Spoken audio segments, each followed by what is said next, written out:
Aí tem história. Bom dia! Opa, é o professor Vard Marx? Cadê a Opa, barba? Bom dia! bom dia. Esse é o cara que está andando muito no sol e não quer ficar com marca de barba. Entendi. Já é a versão, já é aquele assim, versão 2023, modelo 2024, não é isso? É modelo verão. Muito bacana. Vardi, Diga. estamos aí, né, à véspera do Natal, amanhã noite de Natal, depois de amanhã a festa de Natal. Nós vamos ouvir e cantar muito Noite Feliz, né? Sim.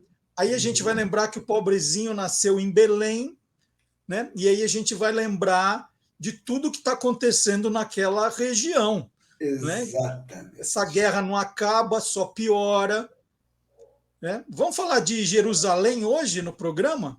É essa a ideia.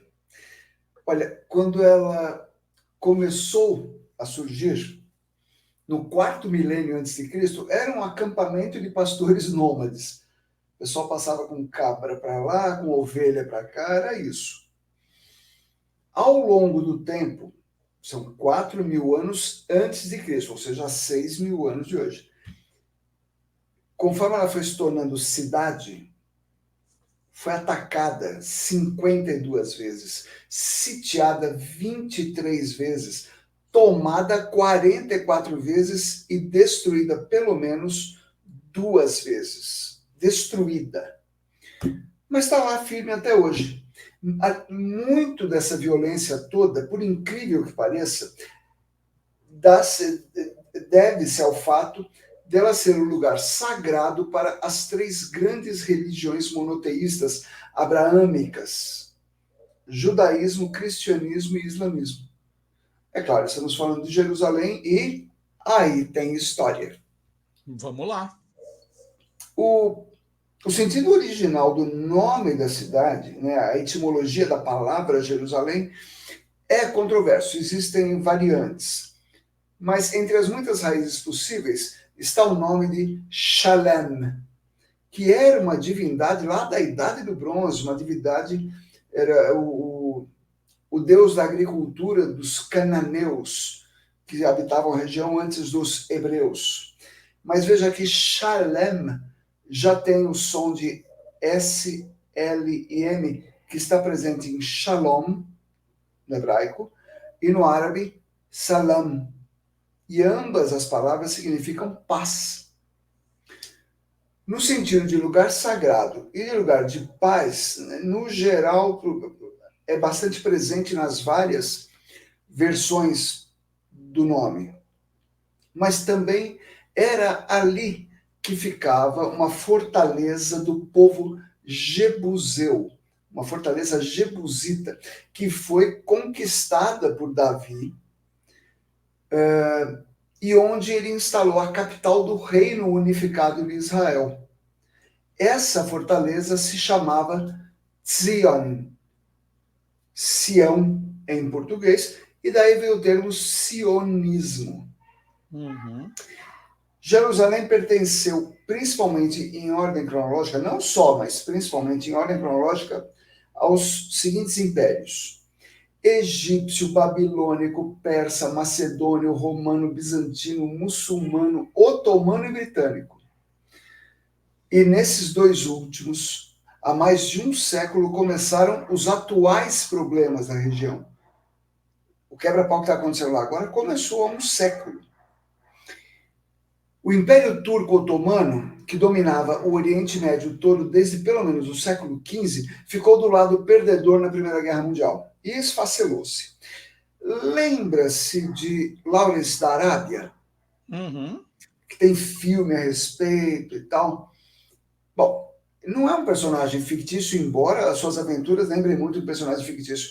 Na verdade, ele era um oficial do exército britânico, assim, setor de inteligência, espionagem e tal, conhecia bem a região ali, ele era arqueólogo também, falava árabe, e este cara ajudou a insuflar a revolta árabe, reunindo pela primeira vez em milênios, muitos chefes tribais numa ampla ação de guerrilhas que garantiram o desmoronamento do Império Otomano por dentro.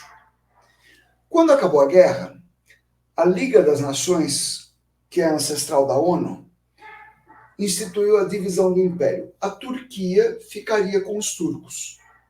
E o restante do território ficaria com as duas grandes potências europeias, Inglaterra e França, que teriam mandatos, ou seja, mandato é uma condição que um país assume no lugar do outro as relações exteriores e a defesa.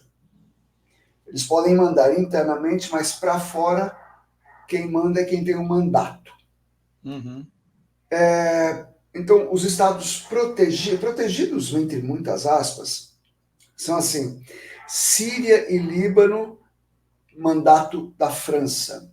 E os ingleses teriam um poder sobre a Mesopotâmia, onde tem Iraque e tal, e a Palestina. Como a gente vê nos mapas da época, Palestina correspondia ao que é hoje Israel. Perfeitamente. Uhum. Tinha uma ampla maioria de população árabe, desde muitos séculos, e algumas pequenas comunidades judaicas, todo mundo convivendo harmonicamente, mais ou menos desde sempre. O antissemitismo era uma dura realidade em toda a Europa. Não era um problema no Oriente Médio. Bom, mas lá na Europa, isso levou ativistas judeus a criar, no fim do século XIX, o sionismo, uma espécie de patriotismo hebraico, que tem um monte de linhas de pensamento e de propostas de atividades, inclusive divergentes, um contra o outro. É um negócio amplo. E uma das coisas que o sionismo batalhava era o território onde historicamente tinha sido o reino de Davi. Com os massacres europeus aumentando, emigrar para o território da Terra Santa passou a ser bem devagarzinho uma alternativa cada vez mais comum. Mas aí, lá na Europa, veio o Holocausto, provocado pelos nazistas, e tudo se precipitou. Agora, uma pátria para o povo judeu passou a ser uma questão moral, uma necessidade moral. A ONU promoveu o que parecia ser o óbvio: dividir o território entre os dois povos que historicamente o ocupavam, palestinos e judeus. Simples, não é? Então, não é. Uhum. A instalação dos dois estados, um israelense e outro palestino, foi autorizada em 1947 e se deu a partir de 1948. Só que a partilha do território não foi aceita pelos palestinos, pois retirava-os das terras que eles ocupavam há séculos. Instalado Israel, veio a Primeira Guerra Árabe-Israelense. Olha, não há bonzinhos nessa história, nem inocentes nesse conflito árabe-israelense. Os dois lados usaram terrorismo, os dois lados. Só lembro, para uma referência, um dos primeiros ministros de Israel, Menachem Begin, fazia parte de um grupo terrorista, o Irgun, que foi responsável por um atentado enorme no Hotel Rei Davi, lá em Israel. Uhum. Foram terroristas israelenses lá em Israel. Bom, os dois lados apelaram para o terrorismo, atacaram-se mutuamente, desejaram a extinção mútua.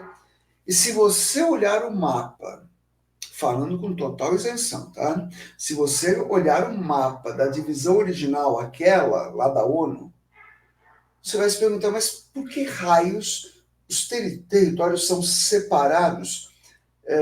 Porque tem Palestina e Israel separados um pelo outro. Sim. Não é assim, daqui para lá é Israel, daqui para cá é Palestina. Aqui tem Palestina, aí tem Israel, aí tem outro pedaço de Palestina, e mais para frente é Israel, de novo ali na frente é Palestina outra vez.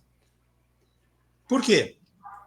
Porque eles respeitaram aldeamentos e cidades que já existiam. Ah, não vamos tirar você daqui. Aí, para você visitar o seu primo, você tinha que passar pelo território de outro país, naquilo que sempre foi o lugar onde vocês moraram.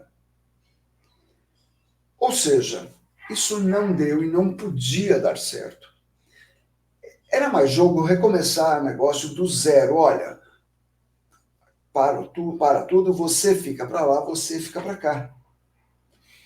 Dá para ter território para os dois, um para norte, outro para o sul, os dois com saída para o mar, os dois com fronteiras variadas. Mas a verdade é que, sendo militarmente apoiado pelos Estados Unidos, Israel tem um dos melhores exércitos do mundo, com a mais mortífera tecnologia, e não tem a menor vontade de ceder metade do seu território para os palestinos e nem para ninguém. Jerusalém era para ser a capital de todos eles, a cidade sagrada para todos, a mais sagrada do mundo, a capital mundial da paz. Infelizmente não deu.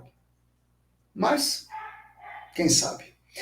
Talvez a resposta não esteja ao alcance de nossas cabeças pequenas e mesquinhas, mas com alguém maior e mais poderoso. Afinal, Allahu Akbar, Elohim Gadol, Deus é grande. Feliz Natal. E um grande ano novo que vai precisar ser construído por nós, pedacinho por pedacinho. É isso. É isso, Vardi. Muito legal abrirmos esse programa especial com você, com essa história, né? Desejar paz, né? A gente que não seja só da boca para fora, né? Como você falou. Não Sim. Está ao nosso alcance, né? Mas de alguma forma, quem sabe um dia. Quem sabe?